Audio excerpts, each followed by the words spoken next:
Welcome to Flory Models, I'm Philip Flory. This week, the particular build we're going to be doing is the Revell 1/32 scale Hawk. Now, readily available for years now in 172 and 148 recently, and now we've actually got a nice big 1/32 kit to go along with it. At the same time doing that build, we're going to be using the big Ed set from Ed Art. This has got all the bits and pieces, we'll go through that in a moment. Now, this particular kit, it's got one massive thing going through it, and that has to be the price. It is such a cheap kit. You can pick this one up for around about sort of 15 to 20 pounds delivered as well, which is quite nice. Okay, so you know, obviously it's always nice having them a little bit cheaper than certain modern kits that are coming out at the moment. Now, obviously, what we expect from Revell, we've got recessed panel lines this particular kit. So if we just have a quick run through of what we get in the bags. So, as you can see, recessed panel lines right the way over. We've got that slight texture to the kit. Now, this texture with the kit, it's great for doing satin and flat-based aircraft, no problem at all. If you're using gloss, it's nice to have a nice mirror finish, because the better the finish you've got on here, that transfers in through to your paintwork. And obviously, if we're going to be doing like a Red Arrows Hawk like here, then obviously we're going to have to polish this up as well. Now, as you can see, it's all in this nice red styrene. Not a fan of that at all. I do prefer the grey, because obviously then you can prime through, see any errors, and you're going to have joints and everything over it. So this sort of, I call it quite tackiness way of doing it, reminds me of the old Matchbox kits where it's like a tri-coloured kit, you know, as if you're not going to paint it, you know, even though we were just slapping it around with a brush with a bit of Humbrol in those days. Anyway, looking at the kit, great recessed panel lines, seems to all be in scale, got limited riveting detail, again, it seems to be very nice as well. We've got no obvious ejector pin marks in any horrible areas, perhaps we've got a little one just down here in the top of the cockpit, things like that, but generally all over, we're all okay. We've got the obligatory blurb from Revell just down there as well. Exactly the same mirrored on the other side, but say, seeing this, you get an idea of the scale of this actual aircraft's going to be. And they say, considering it's a small little trainer, it is quite a large aircraft. So, in this bag we've got down here, we just have a quick run through. So, down here we've got the actual intakes themselves, okay? Then moving down, we've got wells for the doors, things like that, back canopies, speed brake, and some bulkheads. We've got some riveted detail, raised riveting detail down here for in the speed brake area, which is quite nice. Next up, we've got the instrument panels. To be honest, we've got the photo etch ones, so we're not worried about that, but these ones are, they're recessed sunk in here, so if you wanted to, you could use the decals on the sheet and then sink them in and do them like that. We've got some gear running up down here. Again, we've got no obvious signs of ejector pin marks in nasty places, everything else. We've got limited detail as well down here for some of the wheel well bays, and we've got the ventral fins there. Particular through here, we've got the tank, which obviously holds the diesel, which is the colour that comes out the back of the jets, things like that. And also we've got the gun pod here. Now the gun pod obviously won't be on this aircraft, but as we'll talk about in a moment, you could build any particular type of Hawk you wanted. Further down we've got obviously the air intake scoop in. They're like a very depth one, so when you look in they don't just stop, which is quite a nice little touch. And we've got some tailplanes down here, again very nicely done. Again, as you said, no sign of any sort of horrible flash, mismolds or anything else like that anywhere on the kit. Bottom of the aircraft, obviously we've got the former's going to have to go down here for the actual the flap system. The flap system does not deploy, but that said there is a scribe cut down here, so we'll have to have a look at the instructions. So they might deploy, ailerons do, and again wheel wells. Tailpipe for the actual engine system itself, as we can see just down in here, and then down here we've got some very nice detailing in the main wheel wells, as you can see, some hose lines, things like that running around, and it's a one-piece door, which obviously you'll have to cut into the three if you're having it geared down. We're going to have it on the ground with everything open, but if you're doing it in flight, it's quite a nice easy way of just fitting the doors in. Main bag here has the canopy section in it as well. Separate bag, which is quite nice, lots of getting scratched up. So down here we've got a mirror set, so we've got ejector seats, say tailpipe for the engine, more bits for the seats as we run down some fences that go on, and obviously we've got the little bits and pieces which are going to go all over the aircraft, aerials, and bits for the flap system, everything else, and even rudder pedals on there, which is quite a nice touch. Clear parts, always a good colour on the aircraft. Now we've got the front windscreen has come loose, and a little bit of styrene, but as you can probably see here, we have very nice clear parts, no this webbing effect we've been talking about recently, where it looks like where it's moulded has come in from different areas and you get that sort of cobweb area. Totally clear. Very nicely done. No centre seam, which is a nice thing with Revell. With Revell, they don't tend to mess around with this centre seam business and everything else. They managed to do it. I don't know why anyone else can't. But as I said, it saves us having to buff it. Again, a little bit of ripple, shall we say, in the clear part, but nothing you would ever sort of worry about. When it's down or something, you're okay. If you just lift it off, got a little bit of ripple. We've got the guard that goes between the crews, nav lights, things like that, and obviously formation lights and the nose system all on there. Very nicely done. Decals. Okay, so obviously we're going to be doing red arrows for this particular one, and as you can see, we've got all the markings for the aircraft, and including the 2 unfortunate Hawks that have been lost over the last 12 months as well. So we've got little things down here we were talking about earlier. We've got the instrument panels, if you wanted to do it that way. We've also got the detonation cord. Now, detonation cord that goes in the top of Hawks is so obvious. You can see it everywhere, okay, but unfortunately they haven't moulded it in. There's a trick you can do with the wash. You put it on, it takes 2 minutes to get perfect det cord every time. This one doesn't have any recessed panel lining, so we can't do that. So we will have to use the decals to get this det cord in. As I said, it's a massive thing. You can see it a long way away. It's something you can't really skip. And getting a nice seam on that, so what we're going to have to do is det cord's going to have to go on. Then we're going to have to dip the entire canopy system, so you've got no silvering on there whatsoever. Quite complex. We'll cover it in detail a bit later on. The only thing that worries me somewhat in this, although it's all fantastic and in register with the roundels and things like that, is this white work going over red. You get that sort of hue you can see through. It's a little bit pinky, something like that. So we might end up actually masking up and spraying the white onto this aircraft, because I'm never a fan. If you can get hold of 2 sets of decals, multi-layer them over the top of each other, then do it. That cures that problem. But we haven't. We've only got the one. So we'll look at it, and as we're working our way through the build, perhaps we'll do a test area, see what it looks like. If they're good, thick, covering white decals, we'll be okay. If not, we're going to spray it. Instructions. So, usual thing, pretty random as I call them, call outs for it. So, usual thing, we've got the instructions going down in here about where everything goes and how long it takes to dry, which is always funny. But anyway, as you can see, it's quite comprehensive. It's not a difficult kit to go together. It's just it's got a couple of areas where you want it to be really nice. We're talking air intakes as they join the body and blend in. It's got to be a perfect finish for that, because we're going to be glossing, and obviously we don't want any problems with sort of seam lines showing through or filler showing through, things like that. So little things we're going to have to do. But as you can see on the old instructions, basic go through, and then obviously the markings, as I said, we're pretty much white with the decals, red with the decals all over it, and the smoke system running through. But as I said, it should be something where we can work out between perhaps spraying ourselves and using the decals right the way through the build. So that's it for that. So that's your actual aircraft out the kit, and as I said, for £15 of what this kit costs, you can actually get it on the net even cheaper than that. You do get a lot of plastic for your money, and I do have to say, Revell have brought out some fantastic kits over the last sort of 12 months. Their hindquart is a complete bargain with the size of it. The Grizzly, the big A400, that's a bargain when you see the amount of plastic involved with that, right the way through to their Typhoon systems. Lovely builds, great quality kits at very affordable prices.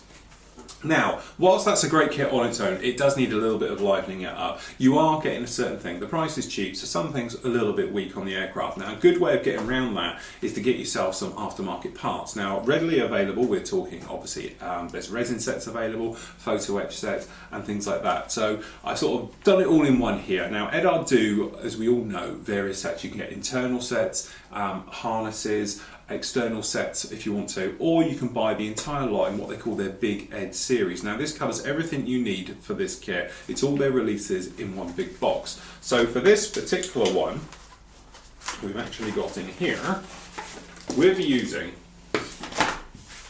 the Ed set, just out of interest, is big 3305 132nd Hawk T1 Mark 53 set. So in here we've got a set of pre-cut, die cut, which means they are all cut out already for the actual masking of the aircraft's clear parts and things like that. We spoke about it in a build recently where we were saying about how they're there and printed on, but you've got to cut around yourself. complete waste of time, and I ended up doing it manually. But these are pre-cut, so we can use those. So a nice little touch there. We've got the exterior set, and when you say exterior set, you've got everything from all the little plates and things like that. Some perhaps of the aerials that go on the aircraft a little bit thin out of scale. You can do it in photo etch, makes them a lot better. Certainly details up inside nose wheel wells, main gear, things like that really help with these, because some of the way the harnesses join and things like that underneath, this will take care of that. We've got a set remove before flight tags. Now these have got the longer, these are different to my normal one. Normally we use the straightforward one where it says remove before flight. We put the cotton on, dip it, and then we stick them on and give them a twist. These have got the longer bar system on there. So that's those. So you get a few of those. The important one, harness set. Now the harness set, as you can see here, has got twin sets of harnesses for both seats, mirror image, so you've got everything from the pull, emergency pull cord, right the way through the harness system and the cushions. They're pre-painted, so you have to be a little bit careful when you're twisting them and bending them, because they sometimes have a habit of peeling. So it's something we'll have to look at and work our way through. More of the important one here, and this is the one we're really going to see the most of, we've got the pre-printed and coloured instrument panel set, which goes on, which really livens it up. Obviously you've got the decal system on there, which is fine, but if you want to give it a little bit of depth perhaps, this is the way to go with it. My only problem is what they call their self-adhesive range. I'm not a fan of it, because I prefer to use PVA glue and position it and let it all go off. When it's sticky, you have to put down, and if you get it wrong, you'll rip it apart taking it apart. So there we go. The other thing as well we got down here, which is nice touch, we've got things like rudder pedals which are in here and stuff like that, and we've got the bars for going around canopies, which is a lot more better the original one, and running plates on the tops and things like that. So that would really help out with livening up the interior, because it's quite a large, it's a clamshell system the way the actual canopy opens up, so it's off to the side, you can see directly in unobstructed. So it's a good idea to use one of these sets, either resin or photo etch. This particular time we're going to go with the photo etch and work our way through the entire build. So that's it. So let's get on with some building. Okay, so we're going to start on this one. Obviously working with a lot of photo etch, you sort of need a better plan of attack, because sometimes following the instructions isn't necessarily the right order to do things, especially when it comes to painting. And because we've got here is colour photo etch parts, things like that. Obviously what we need to do is colour match those and paint them. So obviously when these stick down after it's been painted. So first thing to do is have a look at your both sets of instructions like this. Okay, so you're looking round about, obviously for the kit parts, and we've got some of the kit parts out here already off of the sprue, and we're seeing which ones are going to be totally replaced. Perhaps you might have a situation like the rudder pedals can be replaced by photo etch, and which parts aren't, and also which parts on the instructions here are absolutely completely different. So if we just bring you in a little bit, you can see down here we've got some things that are going to go on which are very, very different to the actual kit. Like down here we've got these bar systems which are going to go in on the side. We've also got rails which are going to go in and things like that. So we've got these other bars down here that's totally, completely alien to the kit part.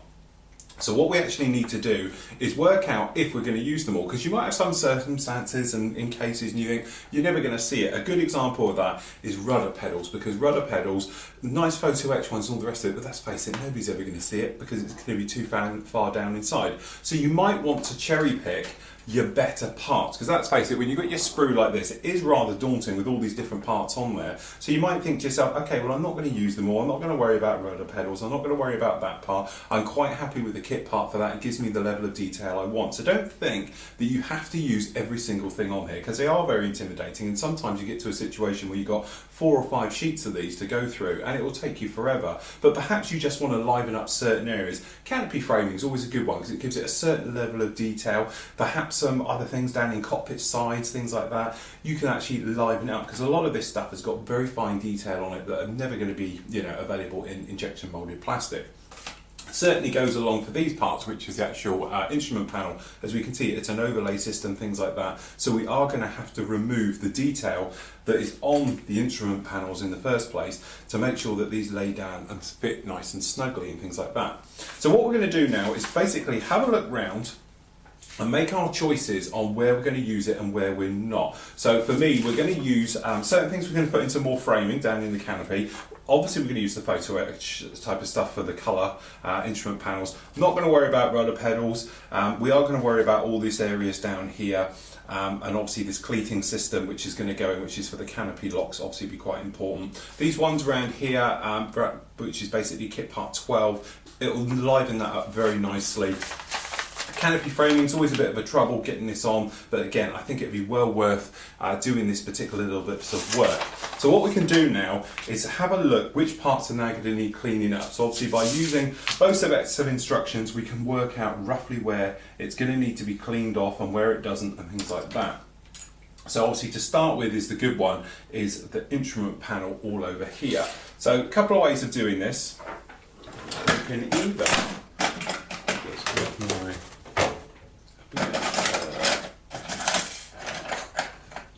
you can either use hard metal files like this, okay, and literally sand them off all like that, or you can get in and use, I like to use obviously the skinny sticks because they get in there nice and tight.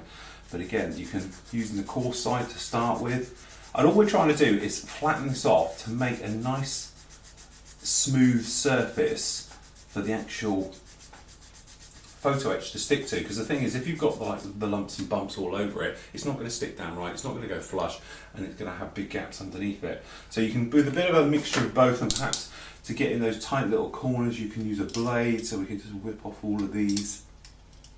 Some chiseling tools are quite handy for this. Just be careful, obviously, how you do this, but this will just speed things up a bit as we just whip this across to take all of this off, and then we can just get in. It doesn't have to be perfect by a long shot, but as I say, as long as it's all flat, you're all good. So we can get that off, and then just have a feel. If it feels rough in some little areas, we can take care of them. Like that. Okay, so we're going to go around, we're going to take it off the instrument panels. Obviously these top parts, as they go down on here, so we've got the detail like on these areas down here, we want those to also be cleaned up and sanded off. So as I said, you can use a little file like this, or certainly you can use a big one, but we want all nice and flat, all cleaned up. We're going to clean up all the parts that we need as well, just like so. So we just sand that off, then we're just going to come with a little buffer just to get rid of any heavy duty scratches on there. But when you've done it, it should come in and look something like that. Bring it in here. There we go. So it's nice and flat and all looking, no detail, so it's nice and polished, so obviously we can glue straight onto that and we'll all be okay. So I'm going to carry on with these, get all these parts cleaned up and everything else like that. Also, obviously, we're going to remove sprue pegs, things like that. So we can come together and then really have a look at perhaps, then start putting some of the photo etch on, then we can get paint on, then the coloured stuff in, and then we can push forward. Okay, so we've got some of the photo etch parts on here and we've constructed the cockpit. Now, if you have a look here, you can see we've got the cockpit in, we've got some back walls in, the front walls in, and the side ones are on just like that. Okay, now the other thing we've done here is the combing that goes in between the two. So we've put the photo etch parts on there and on the top, as you can see, very straightforward. We weren't going to bother with the rudder pedals, if we're honest here. Okay, but we decided that we would do them purely because they look very, very nice. Okay, so although we're never going to see them, we have got the little rudder pedals just like this, which is quite fiddly. Okay, but they do go together quite easy. Little tip, if you want to do the round bit where the foot goes into, all I did was bend the photo etch round here first, so you had the curve and then fold it over, and that saves a lot of time. Now the big problem we've got here is we have our photo etch ones like this, no problem at all. Okay, now this colour that we've got here should be dark Admiralty grey, okay, which is the standard colour for inside most RAF jets, I think, these days. Okay, now the trouble with it is though, is that I don't think that is. When I've got it compared to mine, it's wrong. It's more, I don't know, bluey than what we're looking for. So what I'm going to do is make up a bit of a mix between a little bit here of these two.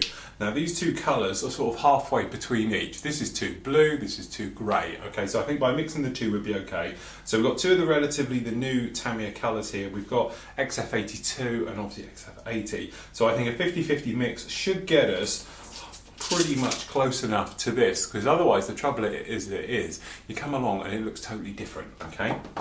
So by placing these final parts in here, we can actually move it forward and we can get some paint down, because we've got lots of work still to go in the cockpit, but obviously we need to get it somewhat fitted in to get the bars so we can see how it all goes. So we're just going to pop in the column. Now, normally I wouldn't put the column in, but the thing is, it's pretty straightforward. There's not a lot to it. So we'll just pop in the rudder pedals first. So we'll just use some tweezers just to hold on to these. And hopefully these will slip in. Okay, so that's that one in. Push it down. Okay, and then we've got the column itself, control stick. Okay, that's going to fit in. We just sort of balance them out a little bit. Okay, and that's those in just like that. Happy how that is.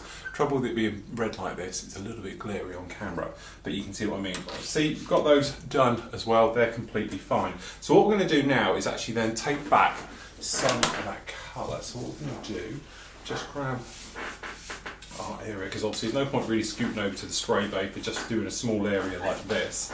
Okay, so what we're going to do is just grab these parts, that one we don't need to, but the cockpit area, and we're just going to make up a simple mix from these actual colours. So what we've got here, I'll just grab a brush for mixing this up. Okay, a bit of a stretch for the old airbrush here. So we're going to spray it dry. Reason for spraying it dry, it dries almost instantly, and it'll give us a bit of a texture in there. So if we did want to come in with a wash or something else like that, it gives us a nice grimy type of effect. Okay, so what we're going to do here, we're just going to pop in, we haven't got much of this colour left at all. Okay, we're just going to start, just going to grab a big old brush, a couple of big old brushfuls of this darker blue grey. Now this is Ocean Grey 2, they call it, Tamiya. As I say, just grab some brushfuls, pop it in like this, and all we need to do is just lighten it slightly with our other colour. And obviously we do need to have quite a bit of this, so we're just going to pour a little bit in. We've got quite a bit to do with the cockpit as well, and then we've got to come around and do it. So we'll just put that down a second, just like that. Then we've got in here this other colour. We haven't got much left in the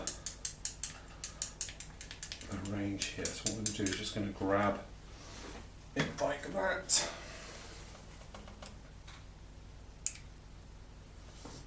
Okay, I'm going to tip this all in, and hopefully we'll get somewhat of a colour between the two, which will work very well. So that's in, so we'll give this a good old mix round, and hopefully it will just lighten this enough to give us that shade we're after. I don't think we're looking too bad. Okay, so we'll just check our flow. So obviously the darker went in first, so the darker will come out. There we go, it's the light coming through there now. So actually what we're going to do is camera on and just spray this all in. Making sure you come in from all the angles.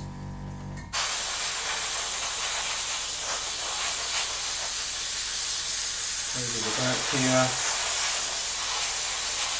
It's quite shadowy and quite tricky to get into all the areas, so just take your time.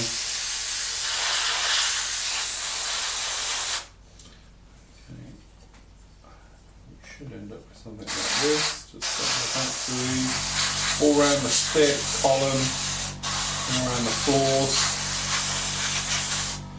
Okay, so that's our area done. Then we've got to do the same with the actual fuselage area itself. So we're just going to pop it down on the inside here. This is so it just shows up. Now we're going to have to go over this again when we put the photo etch in, but it's just to give us a base to work with.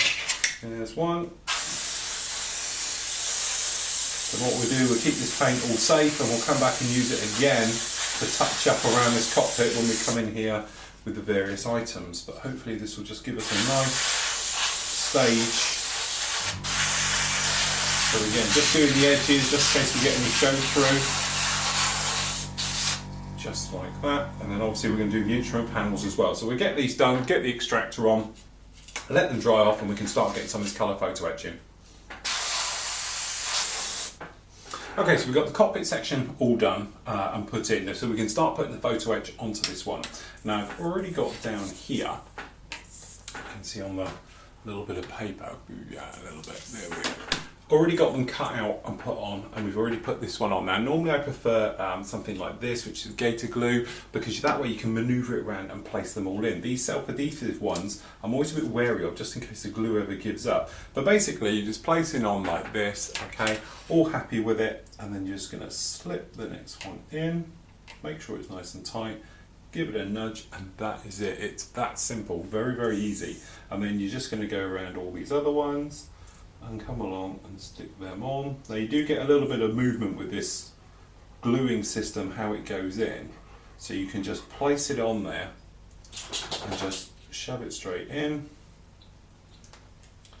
Okay, in with the others. As I say, just very small and fiddly.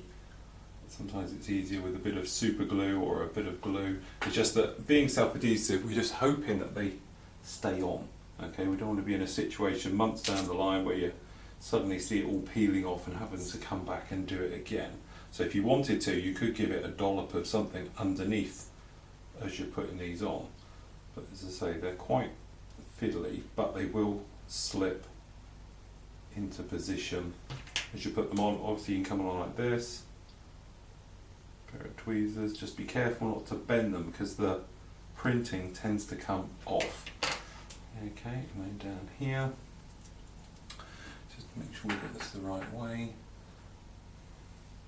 Okay, make sure we got the right way up here. This one goes to the top. This one slips in the front here.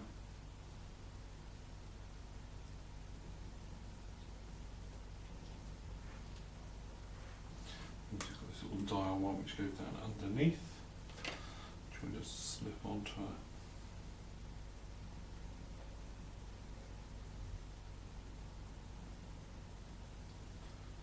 pop that in, square it up, and there we go, that's our front instrument panel done just like that. And then obviously we can come along, it doesn't take much, we can just come along, push him in, two little locating tabs on each side,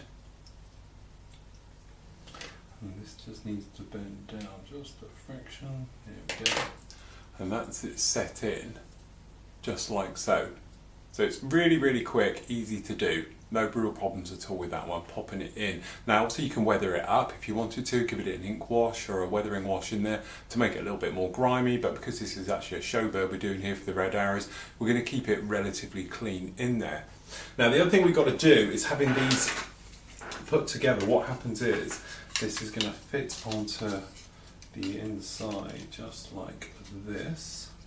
So make sure we're in the right place.